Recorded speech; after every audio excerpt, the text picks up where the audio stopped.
Welcome to this unidentified channel. Today we are going to talk about some of the things that have happened over the past couple of months in the Lori and Chad Daybell case, and we're starting right now. Alright, so it's been a while since I've made a video, so what I'm going to do now is kind of go through what has happened since Chad Daybell was in court on June the 9th. I know, we're going to go all the way back to there, but it'll be quick. I'm just going to run through all of the posts that Justin Lum posted regarding this case and just kind of briefly go through everything to where we are today.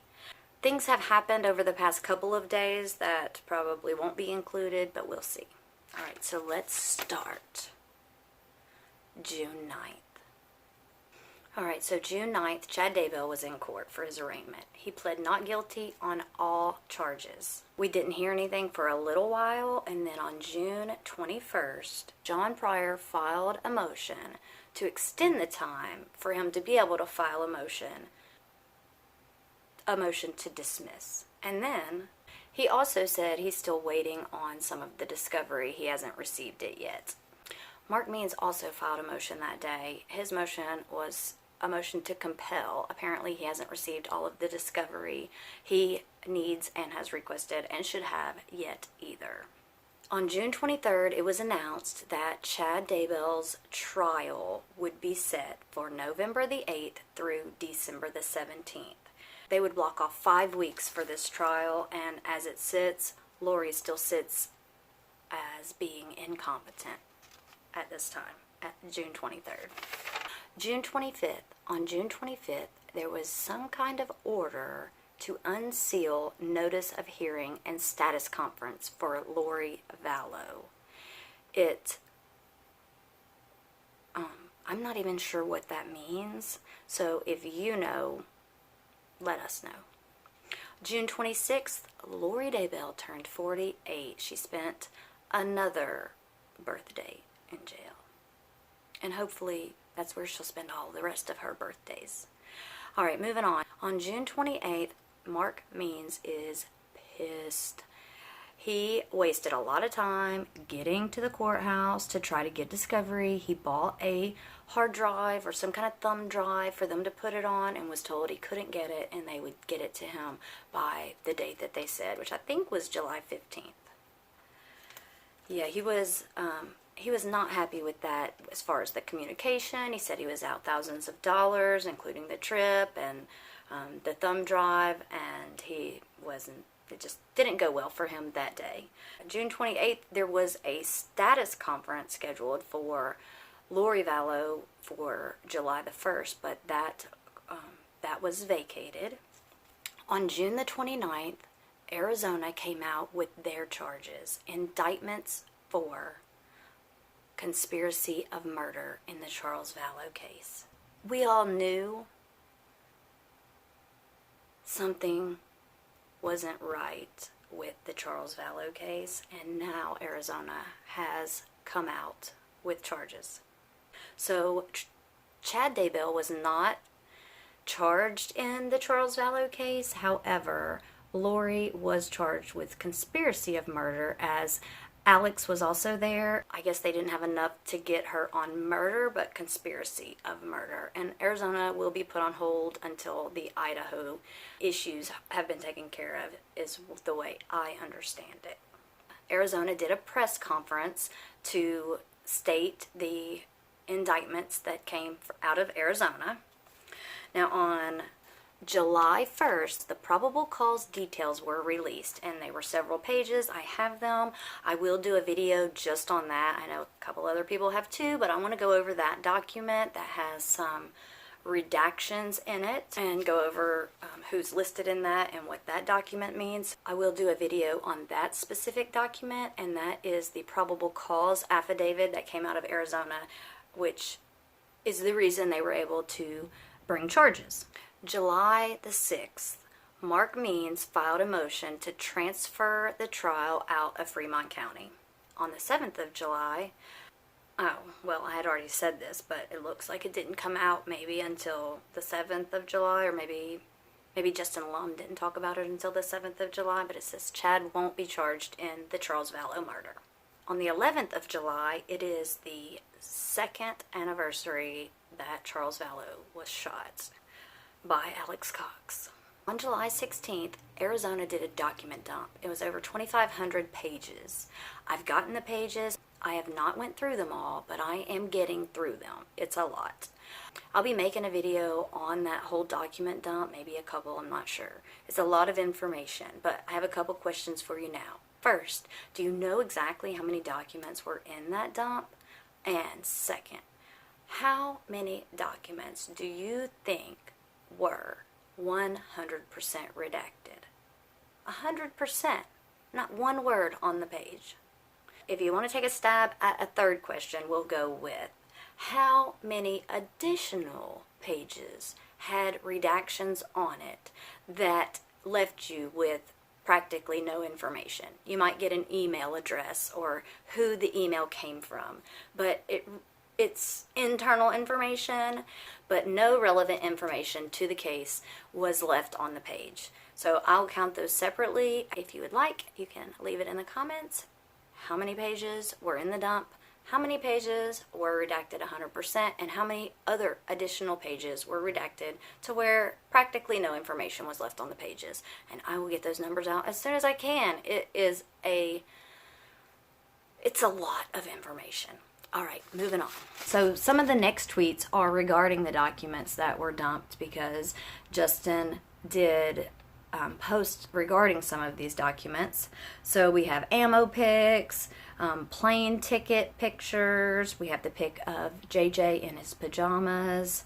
We have pictures of emails and documents and photos of Alex and photos of Tylee. 720, Justin Lum had posted. There's lots of conflicting information regarding the day that Charles Vallow was shot.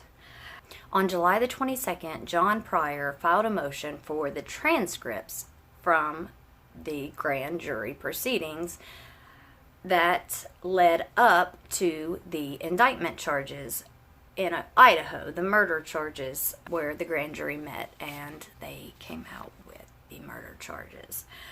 On July the 29th, the state decided they would dismiss some of these charges against Lori and Chad Daybell. They dismissed a total of 6 counts, 2 counts of conspiracy to conceal, alter, or destroy evidence against Lori. They dismissed the 2 conspiracy counts and the 2 counts of concealment, alteration, and destruction of evidence against Chad Daybell. Those charges were dropped after the murder charges came out, and some people are mad about that, and some people are okay. Tell me what you are. Are you okay with that, or are you not? Let me know. On 7/30, the judge signed the order to dismiss those charges. On August the 5th, the prosecutors filed notice of intent to seek the death penalty.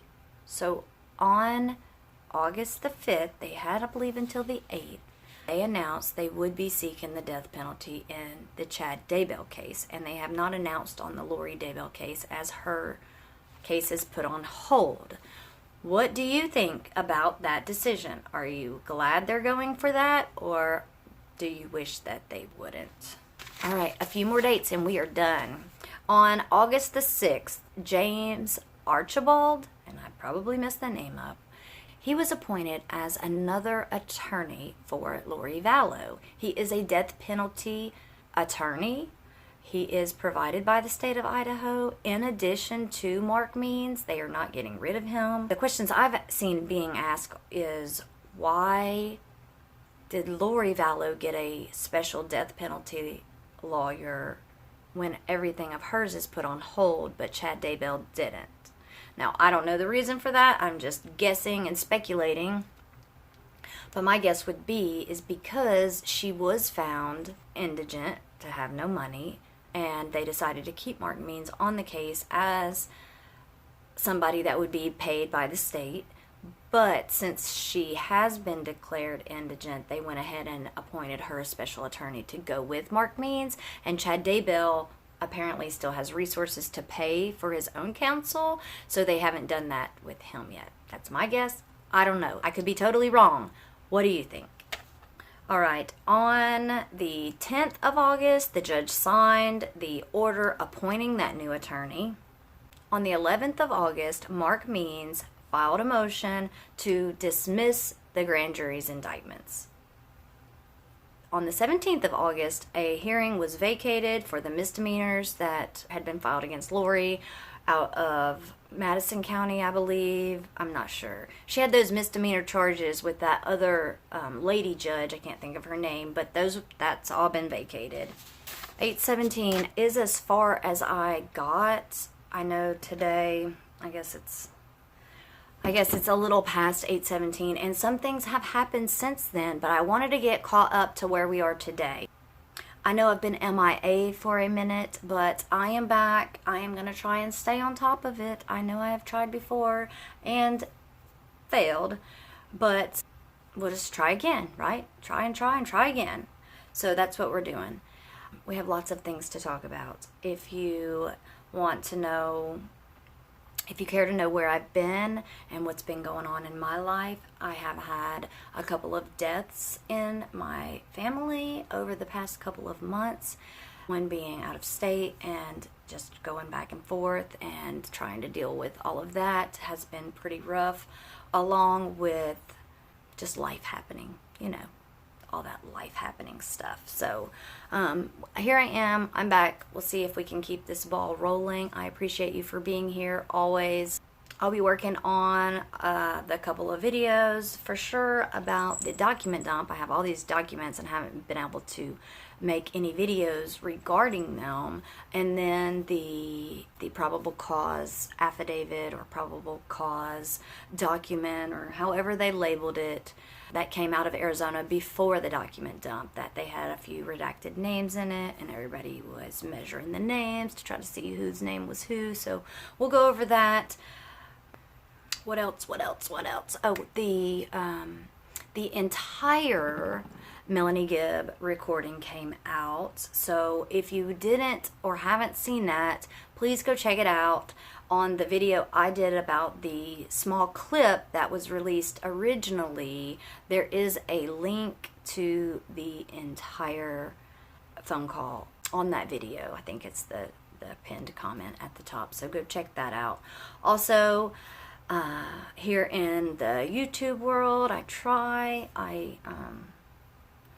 don't want to get involved in all of the YouTube drama. I'm sure you've seen some of it, and if you haven't, I'm not sure how you could have missed it. However, I just appreciate you all being here with me and engaging and conversating about this case, as that's why I'm here, is just to really talk to you guys about it and get your feedback and your thoughts on what's going on. So I will see you guys soon. Again, thank you for being here. And I guess that's it. So I will see you next time. Maybe not. Okay, let's try this. Okay, so on June 9th, but that was on the 17th of 8, phone call and on that video. Now on June, what does that say? Oh yeah. But while I am going through oh, all right. Now we all knew on July the 29th regarding all the information they had gathered. And if you want to take I'm sure you've seen some of the, however, I have received, let's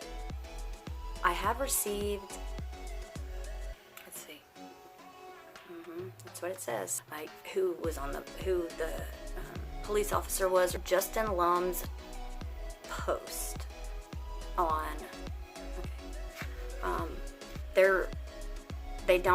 He also said that he's still waiting on yeah, okay. June 28th,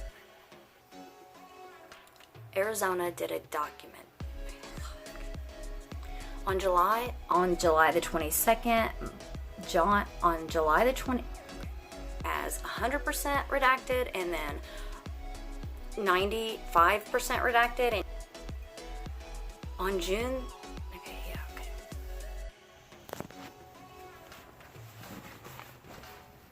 Here's what I found. It says, bye.